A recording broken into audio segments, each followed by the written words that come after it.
Career-focused Malou meets laid-back Simon, and despite their different lifestyles, she ends up falling in love with him. In the opening scene, we see Malou and her husband having a rather active morning. After having their smoothies, they head outside to meet their friends for a hike. A successful couple having an active morning with their successful and rich friends. How interesting, right? In Copenhagen, however, we see Simon, who has a vastly different morning from Malou. Not only does he wake up in an apartment that's no longer his, but he also gets broken up by his girlfriend because of his infertility.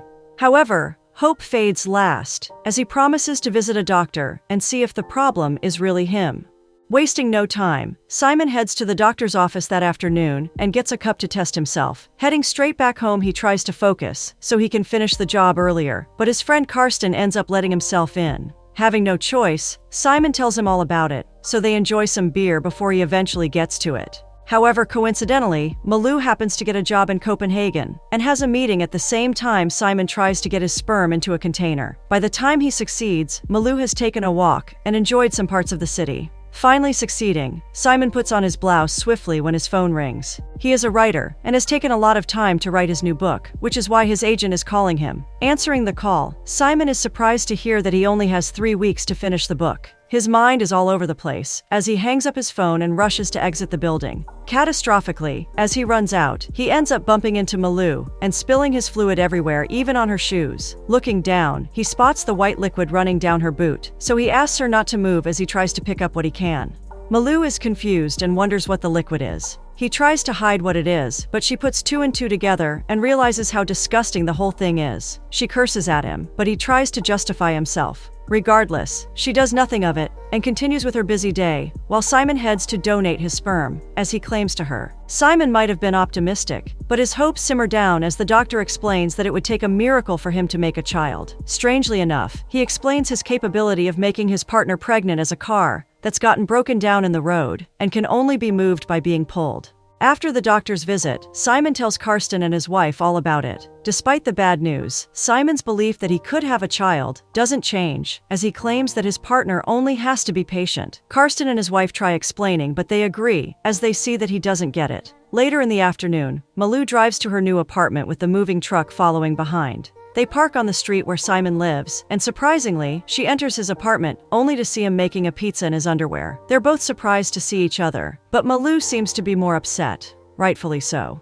She shows him the papers that he has signed to move out on the 1st, but he refuses to do so. His excuse is that he has forgotten to tell them that he will be staying more, but given that his signature is already on the papers, Malou lets him know that they can take the case to court. However, she reminds him that if he loses, he'll have to pay everything from her expenses of coming from Sweden to Copenhagen, to the expenses of not staying in her apartment. Simon goes quiet for a while, before he starts phoning people, asking them to stay on their couch. Having no luck, he sits down as Malou helps the movers with her stuff. Coming up with an idea, he suggests they share the apartment. At first she is against the idea, but as they start to argue, she gets pissed off and allows him to stay for 3 days. Excited, he gets up to hug her even though she doesn't want to. They spend the rest of the day packing and unpacking, until dinner. Walking into the kitchen, Malou sees Simon preparing dinner, but she refuses to eat it. Regardless, they sit down to enjoy their separate dinners, and it's evident that she finds Simon very annoying. Shutting off the small radio on the table, they continue their dinner in silence. Before they go to bed, she makes him pack some more, so he is ready to leave in the day. Shortly after, they start getting ready for bed. While brushing his teeth, Simon gets intrigued by her big skincare bag, but also wants to help her put her stuff around. So, he takes the liberty of putting them out for her when a small cream falls into the sink and ends up breaking. Trying to cover it up, he takes the cream and slides it into one of her unopened boxes. Joining her by the boxes, he takes a sleeping mat and bag, while she takes out her pillow and heads to sleep in his room. Before she drifts off, a drawing of a carrot catches her attention, so she takes a look at it, and it makes her smile. While Malou is tucked into her comfortable bed, just outside the room, we see Simon struggling to find a comfortable spot. From boxes to putting chairs together, and even trying to sleep on the table, Simon gives up and sneaks into the bedroom, careful not to wake Malou. Just as he gets comfortable, she sits up and starts screaming at him to leave. He explains that his back hurts from how uncomfortable it is, so she tells him that she will sleep in the living room. Knowing that she has work in the morning, he stops her ready to return to the living room when he comes up with an idea. Attaching a curtain rod above their heads, he puts a curtain on it that divides the bed in half, so both of them can enjoy their sides of the bed. Sharing is caring, right? Well, Malou doesn't seem to care about Simon, but she cares about getting her beauty sleep. So, although she's put up with a lot, she lets him stay. Before they go to sleep, he suggests setting up the alarm, but she informs him that she has already set it up at 5 a.m. The morning comes, and the alarm goes off at 5 a.m. However, instead of waking Malou up, Simon turns it off with a swift motion, and she ends up sleeping until 8 a.m. Slowly waking up, Malou becomes suspicious of not hearing the alarm off, so she checks her phone. Seeing that she might be late for her first day at work, and having the chance of losing her chance of becoming a partner, she begins to panic, while trying to get ready quickly. Simon wakes up as well, and admits to turning off the alarm, which only makes her dislike him even more. Taking out some random pants and a blouse from the box, she hurries to put them on and leave the apartment. By this time, Simon is fully awake, so he notices the stain on her blouse, which looks familiar. Given that she's already late, she decides to deal with it throughout the day. As she leaves, he figures out what the stain may be from, and as he opens the box, he sees that the broken cream has spilled everywhere. As if getting up late hadn't been enough for Malou, she sees a ticket on her car that only makes her feel rage. Driving faster than usual, she arrives at the office building, only to see a white mark on her seat as she gets up to leave. Trying to clean it off, she struggles to reach it, so she lets it be. Entering the office, she gets in just in time as the meeting ends. They have time for small talk, and even as they walk out, she shows the client around the office. However, everyone seems to notice the large stain on her shoulder, despite her trying to hide it. After the meeting, she tries to take it off in the restroom, but it won't come off. A sweet-looking woman enters, and she notices her stain immediately. Assuming that it's the baby's puke, she relates to Malou, but she lets her know that it's just wrinkle cream. The woman laughs before introducing herself as Sos. They end up having a nice talk, and she even lets Malou borrow her blouse in the locker. In the evening, Malou returns to the apartment only to see that Simon hasn't packed yet. She becomes furious, but he promises to have his stuff out of the apartment by the morning. Given that he's made dinner, she agrees and sits down to eat. He compliments her blouse, making her remember the stain, therefore, making her question how the cream had made it out of the skincare bag. Feeling guilty, he admits to breaking the cream and trying to hide it in the box. Immediately, she gives him a look and drinks the glass of wine in front of her, trying not to get angry. Bedtime rolls around, and given that he's told her that he is a sperm donor when she hears him doing something in the bathroom, she assumes that he's trying to finish in a cup. However, as he gets out, she sees that he was only washing her blouse. He sets it up, and as he lays in bed, she thanks him for the kind gesture. Getting comfortable, he takes out his laptop and begins working on his book. Intrigued, she asks what it'll be about, and he explains that through a bunny that is chasing a giant carrot, he will represent the chasings of adults, meaning their chasing of tomorrow. Given that he's writing a children's book, she asks whether he has children, unaware of his situation. Naturally so, it hits Simon, but he doesn't go into detail as to why he doesn't have children. Instead, he asks whether she has any. Malou seems to be only focused on her job, claiming that it's always been her dream to be successful. However, she doesn't stray away from the idea of having children, but claims that she'll be fine if she doesn't have any. The following morning starts great. Simon packs his boxes, while Malou takes her morning run. However, as she returns, all hell gets loose. She gets into the shower, not expecting anything to happen. Simon gets a phone call, and as he answers it, he receives some great news. Glancing from the window, he notices policemen coming towards Malou's car. In a panic, he tries to tell her, but he sees that she might miss her chance, so he hurries down to pay. By the time he gets to the street, Malou gets out of the shower and watches from her window as he desperately puts the pennies into the machine. Luckily, he manages to pay her parking just in time. However, as he celebrates while walking to the car with his back turned, he doesn't see the car coming, and consequently, gets hit.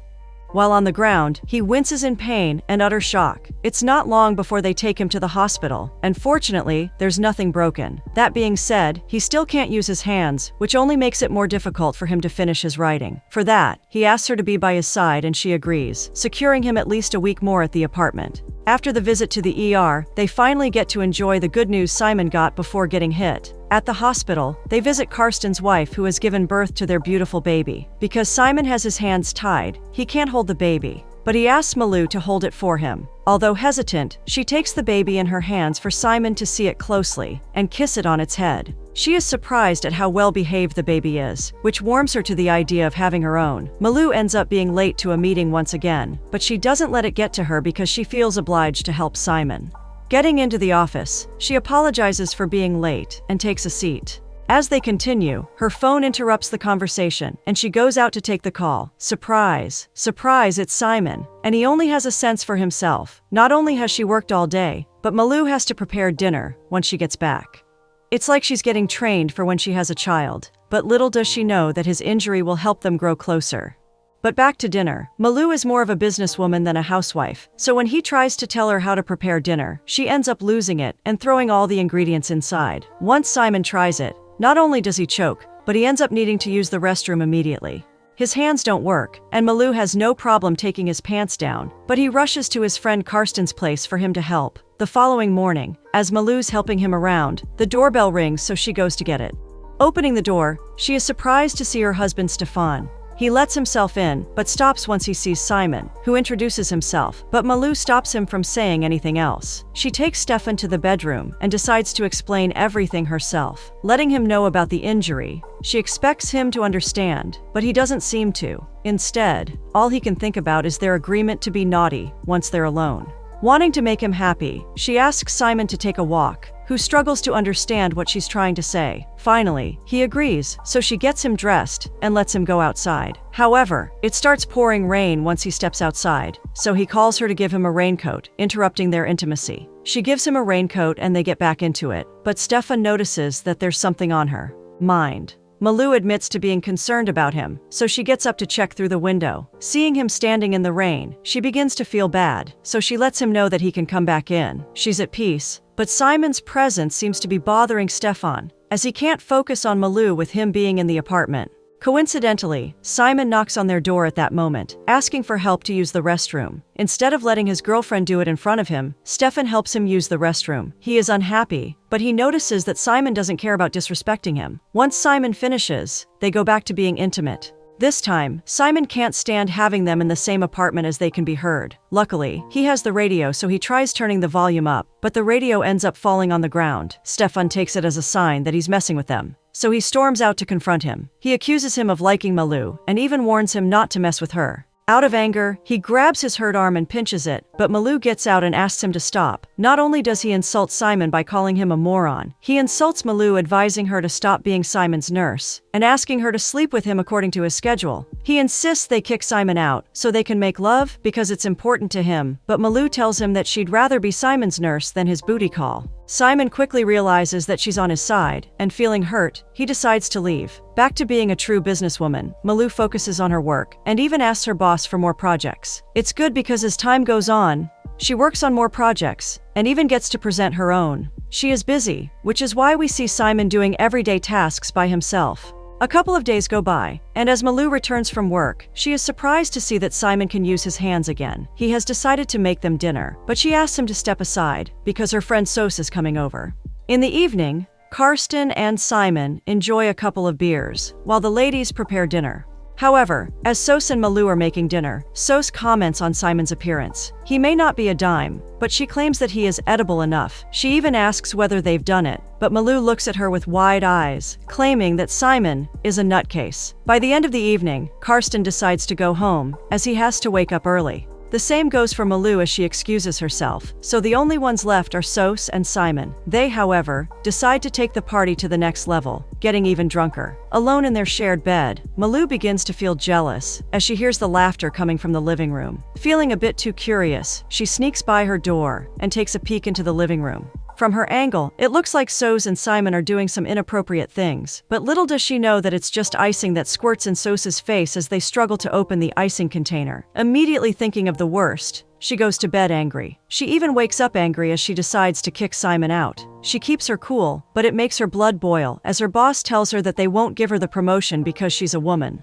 Not only that, she invites her to the grand party and asks her to bring her boyfriend. Not speaking with Stefan and having no other choice, she decides to ask Simon who accepts to be her boyfriend if she lets him stay until he finishes the book.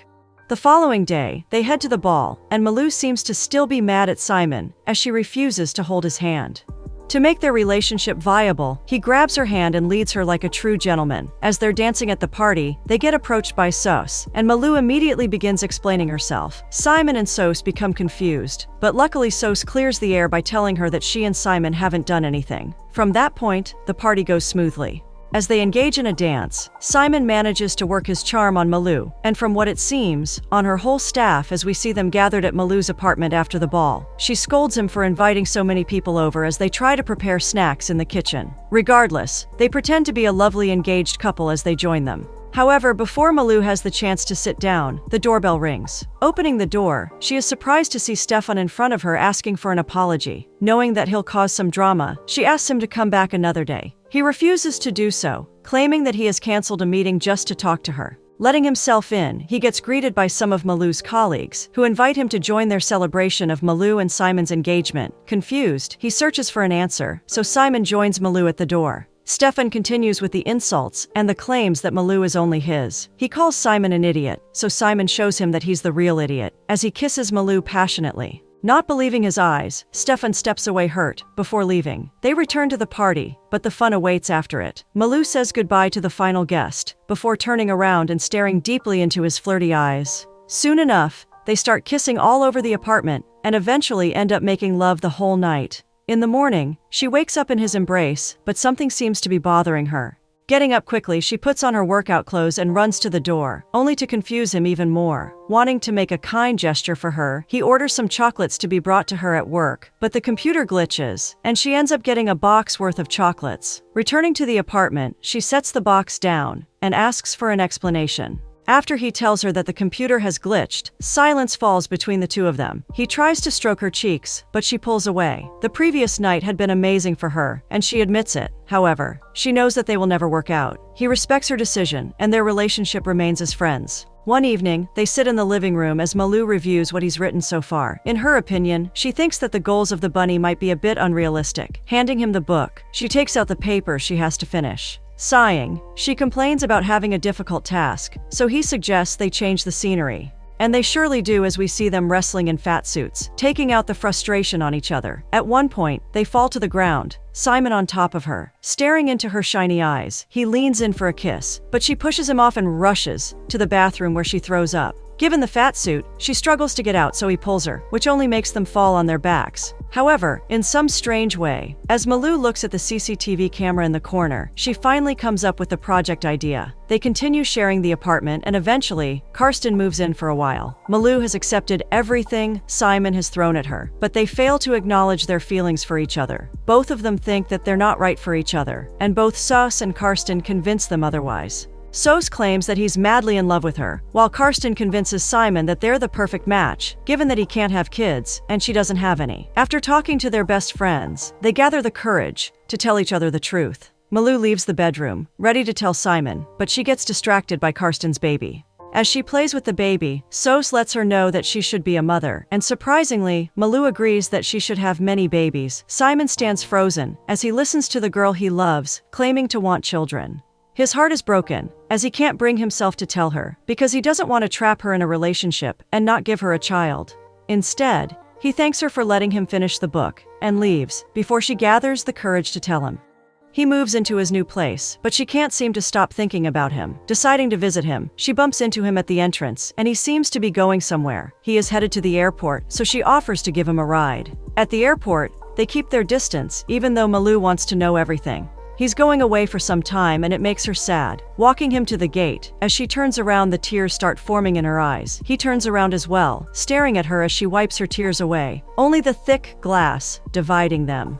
Before she has a chance to see him, he runs to the gate and goes on his flight. She gets promoted, finally making her dream come true, but she also finds out that she's pregnant with Simon's baby. Calling Sos for the rescue, she tells her all about it, and how she doesn't plan on being a single mother.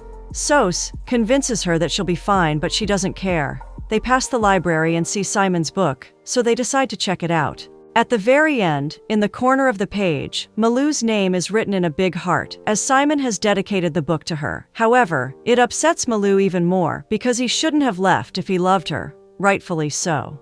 Unable to sleep, Malou wakes up and starts reminiscing about Simon's touch and the way his lips felt on hers. After thinking for a while, she ends up making a decision not to take the partnership because she plans on keeping the baby. The board seems to be disappointed, but they respect her decision. A couple of months go by, and by now, Malou's belly has grown. Simon returns from his world travels and finds out about the great news. Seeing that she's moved on, he decides to take his chances with his ex once again, so we see them having dinner. She suggests they go somewhere private, so she goes to call a taxi. Malu's colleagues walk in, and one of them recognizes Simon from the after-party. He mentions Malu, and through conversation, accidentally reveals that Malu is a single mother. Having no doubts, Simon gets up and gives his ex their last kiss, before running out to find Malu. Sos tells him that she's in the vicinity of a pregnant woman, so he makes a run for it. Getting to the pool, he confuses one lady with Malu, so he jumps into the pool, only to realize that it's not her. He describes Malu, and the ladies tell him that she's in the changing room. Without a doubt, he bursts into the ladies' changing room and pushes his way through the screaming ladies. Finding Malu at the showers, he stops and pours his heart out to her, claiming that he'll take care of the baby regardless of whose it is. Getting closer, he tells her that he loves her, and she says it back. They start kissing before being interrupted by the janitor lady, who yells at Simon to get out. As she pulls him to the exit, Malu tells him that the child is his. Shocked, he begs the lady to let him go, and she finally does. Getting closer, he asks Malu whether she's certain, and she lets him know that she is. Simon couldn't be happier, as his wish has finally come true. Their relationship blossomed from that point, and we see them going strong after the baby's birth, enjoying the beauty of Copenhagen as a family.